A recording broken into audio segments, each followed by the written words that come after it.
समुद्र शास्त्र में लिखा है कि हजारों जन्म तपस्या करने के बाद ऐसा सौभाग्य प्राप्त होता है जब आप वृंदावन में कदम रख पाते हैं। ईश्वर की मर्जी के बिना कोई उनका नाम भी नहीं ले सकता। हरे कृष्ण। ये जो आज अनुभव मैं आपको बता रहा हूं, यह अनुभव है विशाखा का, जो लुधियाना की रहने वाली है। विशाखा बताती है कि उनके पति जो हैं वो एक टैक्सी ड्राइवर है। बचपन से वो लड्डू गोपाल की सेवा करती थी। एक समय आया कि इनकी सिस्टर इन लॉ जो है उनकी गोद भराई थी और उसमें वो लड्डू गोपाल ले गए। लड्डू गोपाल उनके घर चले गए, उनके साथ चले गए। इधर विशाखा जो है उनको अकेलापन महसूस होने लगा। उनको लगा कि मेरे माधव घर में नहीं, बिना माधव के इनका दिल नहीं लग रहा था। दिल जो है माधव में अटका पड़ा था। हुआ यूं कि इनके पति शिव कुमार जी, उनको वृंदावन जाना था। वो वृंदावन गए, टैक्सी लेकर वृंदावन गए तो इन्होंने फोन किया। विशाखा फोन करके कहती कि आप वृंदावन गए हो तो मेरा एक काम कर देना, वहां से लड्डू गोपाल लिया। शिव कुमार जी जो थे वो प्रभु से नाराज थे किसी बात पर। उन्होंने कहा कि अरे क्या करोगी लड्डू गोपाल का, हो गया लड्डू गोपाल, बस बहुत हो गया। क्या किया तुम्हारे लड्डू गोपाल ने, वैसे ही मैं बहुत परेशान हूं।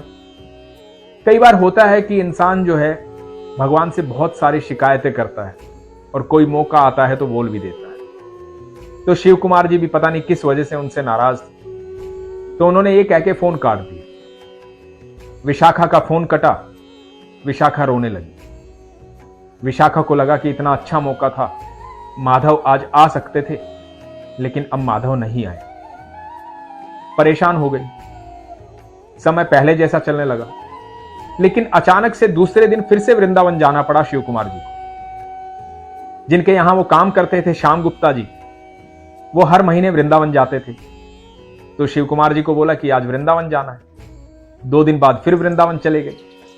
अब वृंदावन जब ये चले गए तो विशाखा ने सोचा कि चलो मैं अपना एक प्रयास और करती हूं, बोल देती हूं कि माधव को ले आना। फिर से विशाखा ने प्रयास किया, अपने पति को बोला कि आप आज तो माधव ले ही आना। आप समझते नहीं है, घर सूना सूना लगता है बिना माधव के, मेरा दिल नहीं लगता है। आप मेरी बात समझने की कोशिश कीजिए, कुछ भी करके आज माधव ले आइए। पति ने फिर टाल मटोल की, फिर मना कर दिया और फोन काट दिया।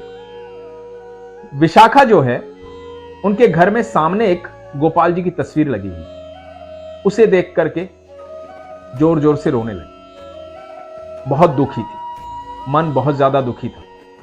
बोली कि माधव, ना मुझे वृंदावन बुलाते हो, ना खुद यहां आते। आपको कितना प्यार करती हूं, कितना याद करती हूं, आपके बिना जीवन सूना है। ये कह के रो रही थी। छोटा बेटा उनके पास आया और बोला कि मम्मा कोई बात नहीं, आप परेशान मत हो, पापा नहीं लेके आ रहे तो कोई बात नहीं। छोटा सा बेटा समझा ही रहा था, इतने में फोन आ गया। फोन आया शिव कुमार जी का। फोन पे उनके पति बोलते हैं कि सोनिया। सोनिया विशाखा को प्यार से बोलते थे, घर का नाम है उनके। तो बोलते हैं कि सोनिया सुनो, वो लड्डू गोपाल जो है वो किस साइज के लेके आने, कितने नंबर के लेके आने। ये तो पागल हो जाती है, झूम उठती है, शब्द नहीं रहते हैं इसके मन में। विशाखा इतनी खुश हो जाती है कि उसकी जुबान थरथरा जाती है। वो बोलती कि तुम सच में माधव को लेके आ रहे हो, सच में कृष्ण आएंगे तो आपको जो पसंद आए बस वो ले आओ, मैं क्या बोलूं। ये तो बस मगन है उनके आने की खुशी। तो बोलती कि आप सच में लेके आ रहे हो ना। तो इनके पति बोलते हैं कि सुनो, श्याम जी जो हैं, श्याम जी वो जिनके यहां इनके पति काम करते थे, श्याम जी बोलते हैं कि मुझे अचानक से आभास हुआ कि मैं सोनिया को एक लड्डू गोपाल देना चाहता हूं, तो उससे पूछो कितने नंबर के लेके आने। ये सुन के भाव विभोर हो जाती है, भावनाओं में बह जाती है। बोलती कि जो भी उनको पसंद हो वो ले आना, मुझे बस मेरे लड्डू चाहिए, बस मेरे माधव चाहिए, बस आप ले आओ। और इधर ये फोन रखती और माधव के आने की तैयारी करती। जब भगवान आते हैं तो आपको स्वागत करना चाहिए भगवान का। विशाखा के अंदर वो सारे भाव थे जो भगवान के स्वागत के लिए तैयार थे। भगवान का आगमन होता है, माधव इनके घर आते हैं। पूरे मोहल्ले में विशाखा मिठाई बांटती है, मथुरा से लाए पेड़े बांटती है।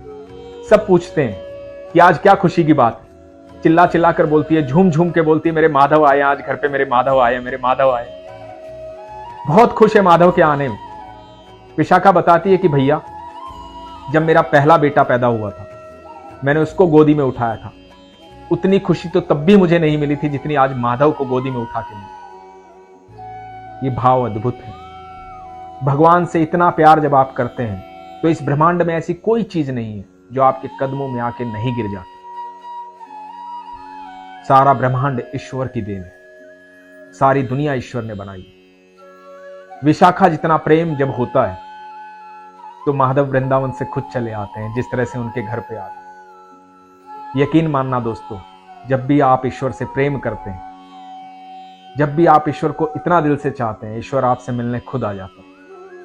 बहुत लोग बोलते हैं कि मैं वृंदावन नहीं जा पाता, बहुत दूर है वृंदावन, या ऐसा मौका नहीं लगा, या परिस्थिति नहीं बनी, या पैसे का इंतजाम नहीं हुआ। जो भी कारण है, मैं आप सब से कहना चाहूंगा, जिस तरह से विशाखा ने माधव को बुलाया, उस तरह से आप एक बार बुलाकर तो देखिए। माधव बैकुंठ से भी आपसे मिलने चले आएंगे। आपका भाव होना चाहिए, आपका प्रेम होना चाहिए।